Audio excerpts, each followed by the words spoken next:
Asian who is a British citizen will must leave Uganda. I think Uganda will benefit if Asians are out of Uganda.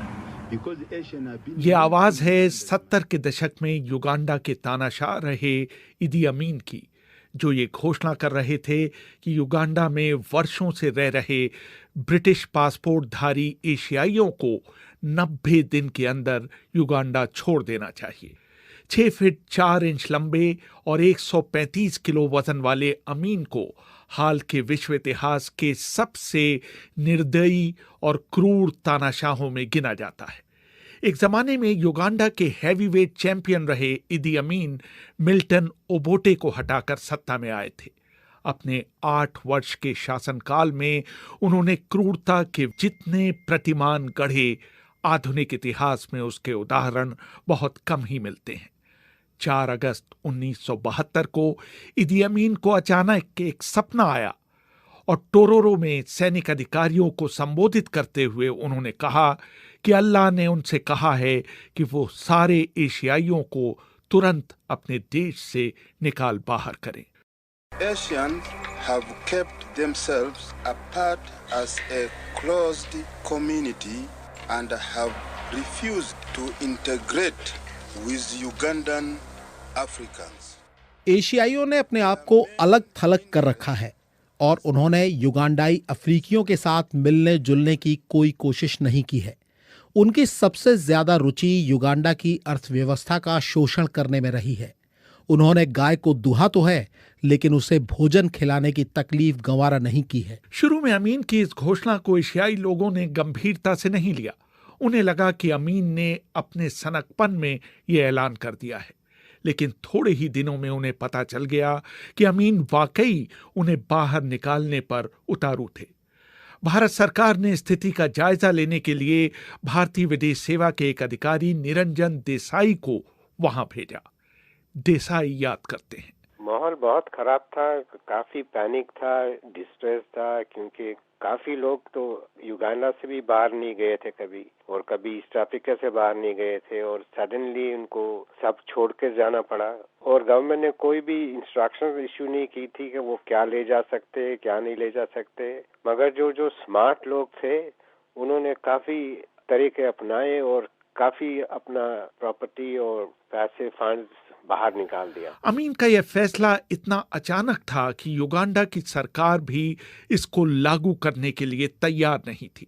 कुछ अमीर एशियाइयों ने अपने धन को खर्च करने का नायाब तरीका निकाला। जो लोग बहुत पैसे वाले थे उन्होंने सारे फैमिली के लिए राउंड द वर्ल्ड टिकट्स ले ली, फर्स्ट क्लास की, साथ में वो होटल बुकिंग्स और एमसीओ की तरफ ले लिया, क्योंकि वो बाद में रिफंड कर सकते हैं। तो ऐसे पैसे निकाल दिए। किसी ने डायरेक्टली फंड्स ट्रांसफर कर दिए, किसी लोगों ने कार के अंदर ज्वेलरी और पैसे सब निकाल कर कीनिया चले गए, और किसी लोगों ने फोर्स से पार्सल कर दिया। पोस्टल सर्विस अच्छी थी कि काफी लोग को ज्वेलरी आपको मिल गई लंदन में। और कोई लोग ऐसे थे उन्होंने सोचा कि ये मामला ठीक हो जाएगा, वो लोग वापस आ जाएंगे, तो उन्होंने अपनी ज्वेलरी अपने गार्डन में छुपा दी। वो तो चली गई, मगर काफी लोगों ने बैंक ऑफ बड़ौदा में सेफ डिपॉजिट वॉल्ट में रख दी थी, और ये बैंक ने बहुत संभाल कर रखा। और जब मुसेवेनी गवर्नमेंट आई पावर में, तब काफी लोग आए और ज्वेलरी ले गए वापस। नार्डिन दाऊद युगांडा के एक स्कूल में अध्यापक थे। उनकी पत्नी के रिश्तेदार पाकिस्तान से आते थे। All Asians started lining up outside the offices of various embassies, and I'm very grateful to all those embassies. India, सभी एशियाइयों ने कई दूतावासों के बाहर लाइन लगानी शुरू कर दी। कैनेडियन दूतावास के बाहर भी बहुत लंबी लाइन लगी हुई थी। मैंने वहां आवेदन दिया और इंतजार करने लगा कि कब मेरा नाम स्थानीय अखबार में छपे, ताकि मैं वहां इंटरव्यू देने के लिए जा सकूं। उनका कहना था कि जिनको वो लोग इंटरव्यू में बुलाएंगे उनके नाम अखबार में दे दिए जाएंगे। मैं इंतजार ही करता रहा, लेकिन कैनेडियंस ने मुझे नहीं बुलाया। फिर मैंने वहां गेट पर खड़े एक काले शख्स को अंदर जाने के लिए रिश्वत दी। मैं अंदर घुसने में सफल हो गया। वहां मौजूद एक महिला ने मुझे बताया कि मेरा आवेदन इसलिए सफल नहीं रहा क्योंकि मैं एक अध्यापक था और कनाडा को अध्यापकों की जरूरत नहीं थी। दूसरे, मैं युगांडा का नागरिक था और उनकी नज़र में मुझे बाहर निकाले जाने का खतरा नहीं था, जबकि ये वास्तविकता से बहुत दूर था। Which was not the case. कई दिनों तक कई दूतावासों की खाक छानने के बाद आखिरकार दाऊद को ऑस्ट्रेलिया ने वीजा दिया था। इसी तरह गीता वॉट्स को वो दिन अभी तक याद है जब वो लंदन जाने के लिए एंतेबे हवाई अड्डे पहुंची थी। We were given £55. That's all he was allowed to take with him. It was just unbelievable, you know, after everything that he owned, he was just left with £55. When we first got to the airport, people's luggage was opened out. हम लोगों को अपने साथ ले जाने के लिए सिर्फ 55 पाउंड दिए गए थे। जब हम हवाई अड्डे पहुंचे तो लोगों के सूटकेस खोल खोल कर देखे जा रहे थे। उनकी हर चीज बाहर निकाल कर फेंकी जा रही थी ताकि वो देख सकें कि उसमें सोना या पैसे तो छिपे नहीं रह गए हैं। पता नहीं किस वजह से मेरे माता पिता ने मेरी उंगली में एक अंगूठी पहना दी थी। हमसे कहा गया कि मैं अंगूठी उतार कर उन्हें दे दूं। अंगूठी इतनी कसी थी कि मेरी उंगली से उतर ही नहीं रही थी। आखिर में उन्होंने उसे काट कर मेरी उंगली से अलग किया। सबसे खतरनाक चीज ये थी कि जब अंगूठी को काटा जा रहा था तो ऑटोमेटिक हथियार लिए सैनिक हमें घेर कर खड़े हुए थे। बहुत से एशियाई लोगों को अपनी दुकानें और घर ऐसे ही खुले छोड़कर आना पड़ा था।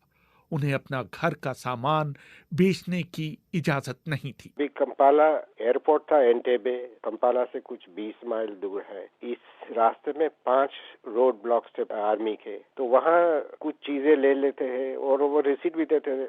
मेरे पास रिसीट है, इसमें लिखा है कि 5 वेस्ट निकाल ली है।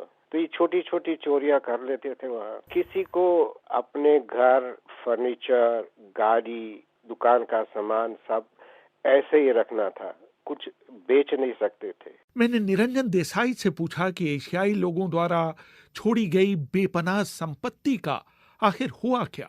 गवर्नमेंट ने कब्जा कर लिया, किसी आर्मी वालों ने ले लिया, किसी मिनिस्टर के, ऐसे ही करप्शन में सब। आम आदमी तो कुछ मिला नहीं है, उनको तो बेकारी हो गई, क्योंकि most productive part of the economy व देश। ये अजीब बात है, ये जब मुफ्त की चीजें मिलती थी ना, ये आर्मी वाले उसको बोलते थे बांग्लादेश। बांग्लादेश उसी टाइम लिबरेट हुआ था, तो जो भी एशियन की प्रॉपर्टी मुफ्त में मिली उसका नाम उन्होंने बांग्लादेश रखा था। सुनाई पड़ता था हमने इतना बांग्लादेश किया, हमने इतना बांग्लादेश किया। इस पूरी घटना से दुनिया में इदी अमीन की छवि एक नीम सन की शासक के रूप में फैल गई। उनकी क्रूरता की और कहानियां भी बाहरी दुनिया को पता चलने लगी। अमीन के समय में स्वास्थ्य मंत्री रहे हेनरी केम्बा ने एक किताब लिखी, a state of blood, the inside story of Idi Amin, जिसमें उन्होंने अमीन की क्रूरता के ऐसे किस्से लिखे कि पूरी दुनिया ने दांतों तले उंगली दबा ली। अमीन ने अपने दुश्मनों को न सिर्फ मारा बल्कि उनके मरने के बाद उनके शवों के साथ भी बर्बरतापूर्ण व्यवहार किया। युगांडा के मेडिकल समुदाय के बीच ये बात आम थी कि मुर्दाघर में रखे बहुत से शवों के साथ छेड़छाड़ की गई थी और उनके गुर्दे, लिवर, नाक, होंठ और गुप्तांग गायब मिलते थे। जून 1974 में जब विदेश सेवा के एक अधिकारी गॉडफ्री किगाला को गोली मारी गई तो उनकी आंखें निकाल ली गईं और उनके शव को कंपाला के बाहर जंगलों में फेंक दिया गया। केम्बा ने यह भी लिखा कि अमीन ने कई बार उनके और दूसरे लोगों के सामने शेखी बघारी थी कि उन्होंने मानव का गोश्त खाया है।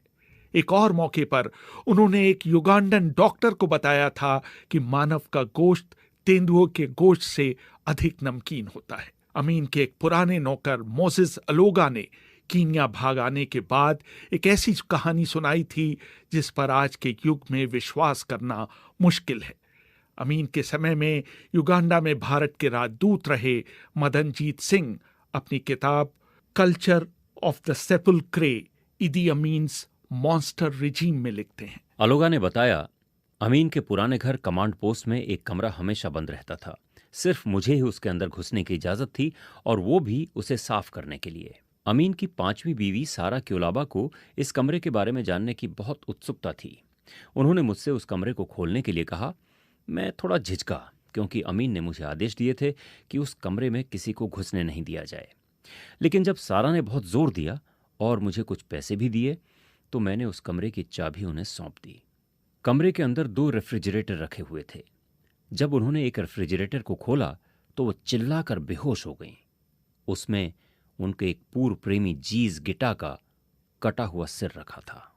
बहरहाल एशियाइयों को बाहर निकाले जाने के बाद युगांडा की पूरी अर्थव्यवस्था तहस नहस हो गई। जरूरी चीजों की भयानक कमी हो गई। कई उद्योग बंद हो गए। कंपाला के कई रेस्तरां अपने मेन्यू कार्ड की इस तरह हिफाजत करने लगे मानो वो कोई सोने की चीज हो। वजह थी कि शहर के प्रिंटिंग उद्योग पर एशियाइयों का एकाधिकार था। जब एशियन चले गए, अनएम्प्लॉयमेंट ज्यादा हो गई, डिस्ट्रीब्यूशन नेटवर्क खराब हो गई। कोई बार होटल में मैं रहा था तो कुछ बार ब्रेड नहीं है, कुछ बार बटर नहीं है, कुछ ये नहीं है। हालत काफी खराब हो गई थी और इकोनॉमी जस्ट क्रैश। निकाले गए करीब 60,000 एशियाइयों में से अधिकतर को ब्रिटेन ने शरण दी। इन लोगों ने वहां कड़ी मेहनत की और बिल्कुल जमीन से शुरुआत करते हुए ब्रिटेन के रिटेल उद्योग की पूरी सूरत बदल दी। सबसे ज्यादा नंबर ब्रिटेन में आए क्योंकि वो ब्रिटिश पासपोर्ट होल्डर्स थे। आई थिंक कुछ 23,000 और सो आए और हमारे नेशनल थे कुछ 11,000 और दूसरे कुछ ऑस्ट्रेलिया गए, कनाडा गए। कनाडा सरकार ने बहुत मदद की थी। कनाडा सरकार ने आगा खान साहब की बातचीत के बाद कनाडा ने स्पेशल मिशन बनाया वहाँ कंपाला में और उन्होंने काफी लोग को इंटरव्यू किया और जो एलिजिबल थे उनको कनाडा का वीजा दे दिया और कनाडा गवर्नमेंट ने पैसेज भी फ्री दिया था उनको। तो काफी लोग कनाडा भी चले गए, कुछ फिर यूरोप चले गए, कोई न्यूजीलैंड गया, कोई ऑस्ट्रेलिया गया, कोई ब्राजील गया। मगर जो भी चले गए उन्होंने काफी अच्छा सेटल कर दिया सब जगह। आपने देखा ब्रिटेन में तो उन्होंने सारी रिटेल इंडस्ट्री चेंज कर दी। इस त्रासदी पर सबसे आश्चर्यजनक रवैया था भारत सरकार का।